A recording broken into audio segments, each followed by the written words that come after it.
तो दोस्तों पिछले वीडियो में जो हमने बनाया था सेल के ऊपर एक वीडियो, तो उसका इंट्रोड्यूस था। चलिए आज हम सेल के बारे में थोड़ा बहुत जान लेते हैं। शायद सेल तो इतना बड़ा नहीं है, सेल को तो माइक्रोस्कोप में देखना पड़ता है, लेकिन हम जानने के लिए बस पूरा इसके अंदर क्या है क्या नहीं है, तो डिटेल्स अच्छी तरह से जानने के लिए मैंने इतना बड़ा बनाया है। बहुत ही इंटरेस्टिंग पार्ट है। अब देखिए हमारा शक्ति कहाँ से आते हैं, ऊर्जा कहाँ से आते हैं, प्रोटीन कहाँ से आते हैं, ये कौन बनाते हैं, फैट कहाँ से आते हैं, कैल्शियम कहाँ से आते हैं, ये सारे चीज़ जो है ना, ये सारे चीज़ें इस सेल के अंदर ही क्रिएट होते हैं। मान लीजिए हमारा हाथ है, पैर है, आँख है, इसका जो सेल है ना, इसका अंदर ही ये सारे चीज क्रिएट होते हैं। तो जानना बहुत जरूरी है, और आप ध्यान से देखेंगे और सुनेंगे तो पता चलेगा कि कितना सारे इसका फंक्शन। मान लीजिए हम सेल मेम्ब्रेन के बारे में जो कह रहे हैं कि सेल को जो कवर करके रखते हैं उसे सेल मेम्ब्रेन कहते हैं। ये प्रोटीन और फैट से बना हुआ है, और सारे ऑर्गेनिक इनऑर्गेनिक भी है इसमें। इसका जो फंक्शन होता है, ये एब्जॉर्प्शन का फंक्शन करते हैं, कवरिंग का फंक्शन करते हैं, इंट्रासेलुलर और एक्स्ट्रा सेलुलर एक्सचेंज भी करते हैं। इसका बहुत सारे फंक्शन है, तो हम जस्ट बेसिक चीज़ हम जानेंगे। तो ये सेल मेम्ब्रेन जो है, सेल मेम्ब्रेन इस तरह का काम करते हैं। मान लीजिए हम मार्केट में जाते हैं और वहाँ से बहुत सारे सब्जियाँ भी खरीदते हैं, रेशन भी खरीदते हैं, तो एक झिल्ली में लेते हैं, मतलब चाहे वो हम एक साथ करके ले आ पाए। तो सेल का ये कवरिंग है, जो इसका अंदर जो बहुत सारे चीज़ें हैं वो बाहर ना जा पाए और एक साथ रह के काम कर पाए, इसलिए इसको कवर करके रहते हैं, इसको सेल मेम्ब्रेन कहते हैं। तो इस सेल के अंदर हम सबसे पहले जानेंगे, इसका अंदर रहते हैं माइटोकॉन्ड्रिया। एक चीज़ होता है, मैं बस माइटोकॉन्ड्रिया तो एम से लिख के मैं इसका डिस्कस करता हूँ। ये है, मान लीजिए इसका अंदर क्या रहता है, एक माइटोकॉन्ड्रिया। माइटोकॉन्ड्रिया का काम क्या है ये जानना हमें बहुत ज़रूरी है। देखिए हम जो सांसें लेते हैं, रेस्पिरेटरी ट्रैक्ट से हम जो लंग्स से जो हेमोग्लोबिन जो है, हेमोग्लोबिन क्या लेते हैं, सांस लेने के बाद वहाँ से ऑक्सीजन को कैरी करते हैं, है ना। तो हेमोग्लोबिन ऑक्सीजन को क्या करते हैं, लेते हैं। मान लीजिए हमारे लंग्स से ऑक्सीजन कैरी कर लिया, तो उसके बाद ऑक्सीजन को क्या करते हैं, हेमोग्लोबिन। हेमोग्लोबिन ऑक्सीजन को लेके सीधा माइटोकॉन्ड्रिया को लेके देते हैं। ये माइटोकॉन्ड्रिया जो है इसको दे देते हैं ऑक्सीजन, हेमोग्लोबिन लाके ऑक्सीजन माइटोकॉन्ड्रिया को दे देते हैं। और जब माइटोकॉन्ड्रिया इसको एक्सेप्ट करते हैं तो अब वहाँ क्या होता है, जो ऑक्सीजन है वो एक साइकिल क्रिएट करता है।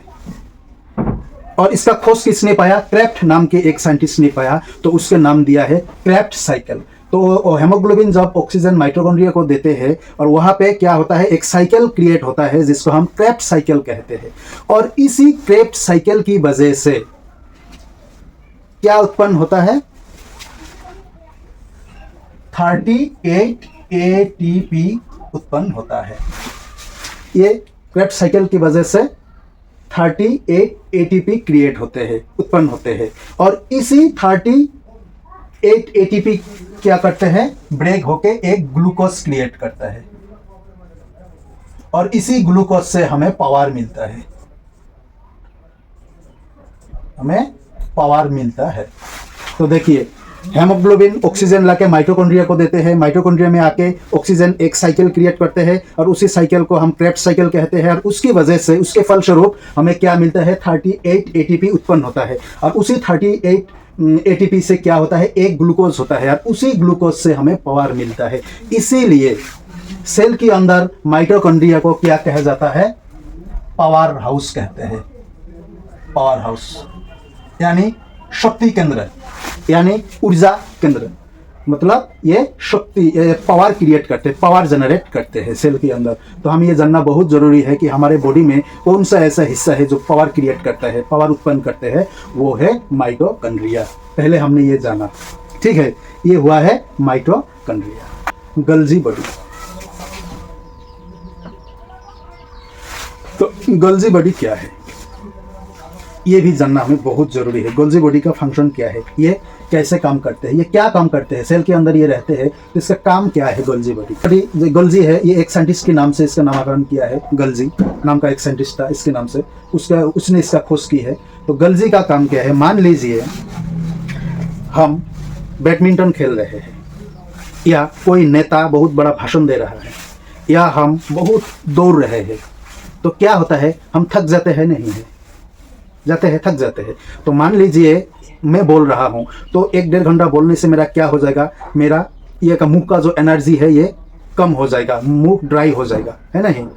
तो ये जो मेरा मुंह में ज़्यादा बात, मैं मुंह से बात कर रहा हूँ ज़्यादा, तो इसीलिए मेरा जो यहाँ का पावर है ये डिक्रीज हो गया है। मतलब मैं थक गया हूँ ज़्यादा बोलने से, और मैं इतना एनर्जी से नहीं बोल पाऊंगा। एक वक्त ऐसा आएगा मैं बोल भी नहीं पाऊंगा। तो गोल्जी बॉडी ये क्या काम करते हैं, मान लीजिए ये मैं मुंह से बोल रहा हूँ, मेरा मुंह थक गया, तो मान लीजिए मेरा पैर अभी क्या है, यहाँ से ऊर्जा कम लग रहा है, मेरा ऊर्जा, मुंह का ऊर्जा खत्म हो गया, पावर खत्म हो गया। तो जहाँ पे स्टोर है, मतलब मेरा पैर में है या हाथ में है, अभी काम नहीं कर रहा हूँ, हाथ बस फिक्स्ड है, तो यहाँ का जो ऊर्जा है, यहाँ पे जो माइटोकॉन्ड्रिया में जो ऊर्जा है, मतलब पावर है, या मान लीजिए जहाँ पर प्रोटीन का कमी हो रहा है, जहाँ पर कैल्शियम का कमी हो रहा है, पानी का कमी हो रहा है, या पावर का कमी हो रहा है, तो ये गोल्जी बॉडी परिवहन का काम करता है। जहाँ कम खर्च हो रहा है वहां से लेके जहाँ ज्यादा जरूरत है वहां दे रहा है। मतलब अगर मैं 2-3 मिनट बात करना बंद कर दूं तो मैं पहले जैसे और बोल पाऊंगा। मतलब ये मेरा फुल एनर्जी लेके देगा। ये कौन लेके देता है? ये है गोल्जी बॉडी है। मतलब जहां स्टोर है वहां से जहां जरूरत है वहां लेके सप्लाई करता है, मतलब ट्रांसफर करता है। ये गोल्जी बॉडी का काम होता है। अब हम जानेंगे वैक्यूल के बारे में। आज इसका लास्ट ये पार्ट होगा वैक्यूल। उसके बाद हम और पढ़ेंगे राइबोसोम है, एंडोप्लाज्मिक रेटिकुलम है, लाइसोसोम है, सेंट्रोसोम है। ये बहुत सारे फंक्शन है। जब हम जानेंगे तो पता चलेगा एक सेल के अंदर इतना सारा फंक्शन है, इतना सारा पार्ट है, तो यही हमारा बॉडी को कैसे मेंटेन करते हैं। बहुत ही इंटरेस्टिंग पार्ट है। बस आप देखते रहिए, अगले में हम और बहुत अच्छे से वीडियो बनाने की और कोशिश करेंगे। तो हम जानेंगे आज वैक्यूल के बारे में। यह है वैक्यूल। अब वैक्यूल्स का काम क्या है? देखिए, हमारा जो बॉडी है ना, बॉडी में 65 to 70% पानी होते हैं। तो क्या हम पूरा 65 लीटर पी जाते हैं? नहीं। तो ये पानी कहाँ रहते हैं? हमारा जो बॉडी में 65 to 70% पानी है, ये पानी कहाँ रहते हैं? ये सारा का सारा पानी जो है, ये पानी सेल के अंदर वैक्यूल, सेल के अंदर रहते हैं। और ये वैक्यूल में रहते हैं। हर सेल के अंदर एक वैक्यूल है और इस वैक्यूल में रहते हैं सारा का सारा पानी। इसीलिए इसको सेल का राजधानी यानी कैपिटल कहा जाता है। और मान लीजिए ये जो पानी है ना, इसका 10%, 1-2% अगर कम हो जाए तो लोग डिहाइड्रेशन फील करता है। लेकिन इसका अगर 10% पानी कम हो जाए ना तो लोग सीधा मर जाएंगे।